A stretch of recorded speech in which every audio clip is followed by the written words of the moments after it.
il n'y a rien qui nous empêche de pousser l'audace à l'extrême et d'activer plusieurs opérateurs. Et d'avoir donc plusieurs opérateurs qui agissent comme modulator et plusieurs opérateurs qui agissent comme carrier.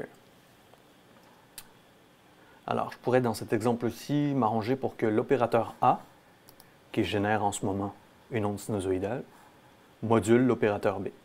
Clic gauche, je soulève, ça y est, l'opérateur B est manipulé. Mais je n'entendrai aucun résultat parce que la sortie audio de l'opérateur B n'est pas acheminée à la sortie. Alors, si c'est ce que je souhaite, je dois venir ici et tout balancer vers la sortie. Autrement, je pourrais prendre le résultat de l'opérateur B et plutôt que de m'en aller tout de suite vers la sortie, moduler à nouveau un opérateur, mais le C, celui qui suit. Puis je pourrais ensuite prendre le résultat du C, moduler le D, et je pourrais faire en sorte que le C module aussi l'opérateur E, et l'opérateur E pourrait moduler le F. Alors ça crée un rapport de modulation très complexe, très aléatoire pour le moment, parce que j'y vais avec des valeurs à peu près. Et puis on voit que dans le tableau de modulation, j'obtiens beaucoup d'harmoniques.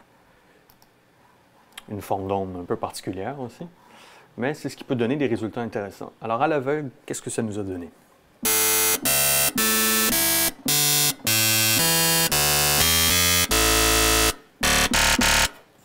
Ah, dans les basses, il y a quelque chose d'intéressant quand même.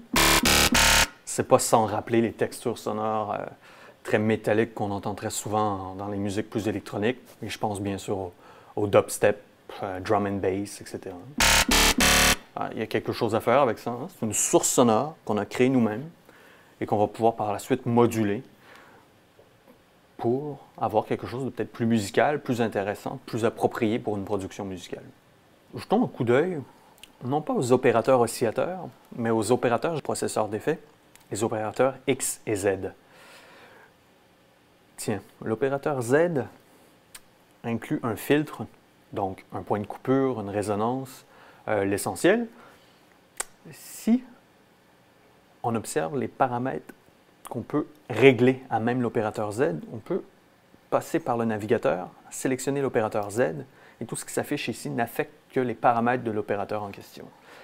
Alors, le filtre, il est ici. Voici la pente, la courbe du filtre en ce moment. Je vais initialiser les réglages. Tiens, je vais tout mettre à 0. Okay. Puis le cut-off, je vais pouvoir l'ouvrir et puis le fermer. Okay. Je vais l'ouvrir au maximum pour le moment. Pour me servir de l'opérateur Z, le résultat sonore que j'obtiens ici en ce moment, plutôt que de l'acheminer immédiatement à la sortie, je devrais aller l'acheminer à l'opérateur Z. Activer l'opérateur Z avec un clic droit, et puis acheminer le signal sonore de l'opérateur Z vers la sortie. Je regarde, je conserve les mêmes valeurs. OK. Maintenant.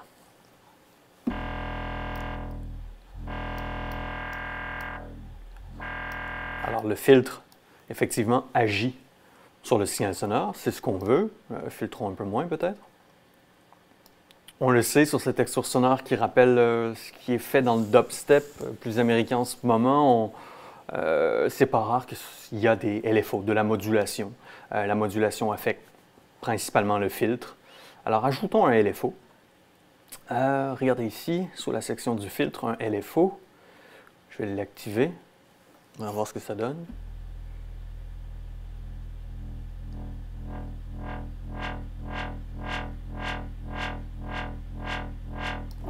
Ça fonctionne. Et puis, pour contrôler le LFO, sa vitesse, la forme d'onde générée par cet oscillateur qu'on appelle LFO, on peut aller dans la section, toujours via le navigateur, modulation, MOD, et puis on peut agir sur le LFO, sa vitesse.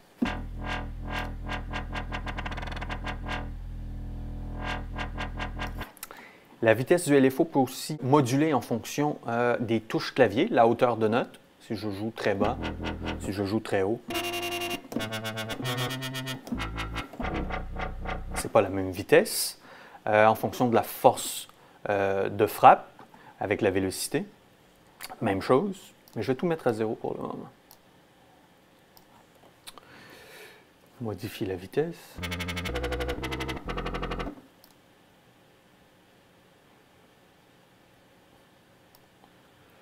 OK.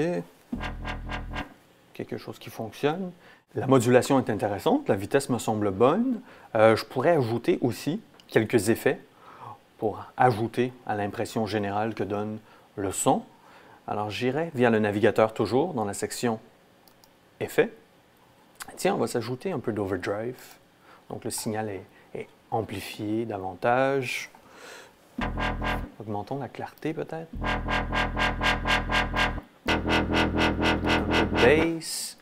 On pourrait même utiliser un peak EQ, aller booster les basses. Et peut-être encore la clarté. Quelque chose comme ça. Alors les effets ajoutent beaucoup à la texture sonore générée depuis le tableau de modulation.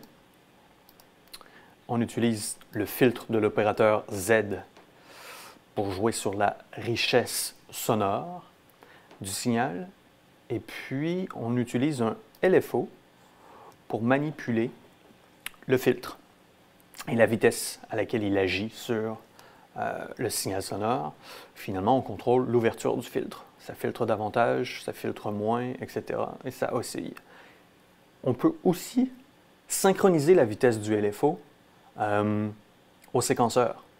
Alors, malgré le fait que ce soit toujours indiqué des valeurs comprises entre 0 et 100, à l'oreille, on se rend bien compte que quand l'option Sync est active, que la vitesse du LFO, elle est musicale, c'est-à-dire qu'elle va s'inspirer de la noire, de la blanche, de la croche, de la double croche. Alors musicalement, c'est très intéressant parce que la modulation vraiment s'agence bien avec la rythmique. Si par exemple on a des drums dans notre session, d'ailleurs, j'en ai des drums dans ma session. Voyons voir en contexte ce que ce son donne avec la fonction Sync intégrée. Ça devrait être intéressant.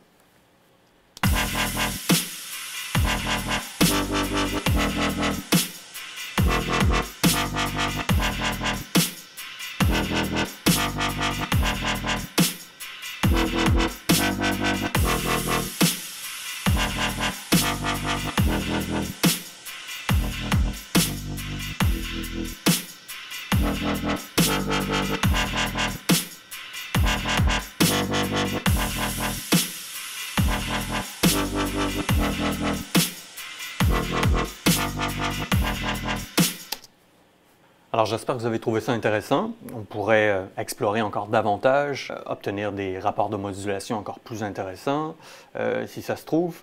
Mais essentiellement, tout est là. Tout joue dans la section Expert. Rappelez-vous du tableau de modulation. Il y a moyen d'utiliser 6 opérateurs pour créer un signal sonore complexe. Dans tous les cas, ça reste exploratoire, aléatoire, mais vous aurez le mérite de créer vous-même votre propre forme d'onde, votre propre contenu timbral, votre propre spectre sonore. C'est ce qui fait d'un synthétiseur FM un outil très intéressant et indispensable pour les sound designers. Alors, ayez beaucoup de plaisir.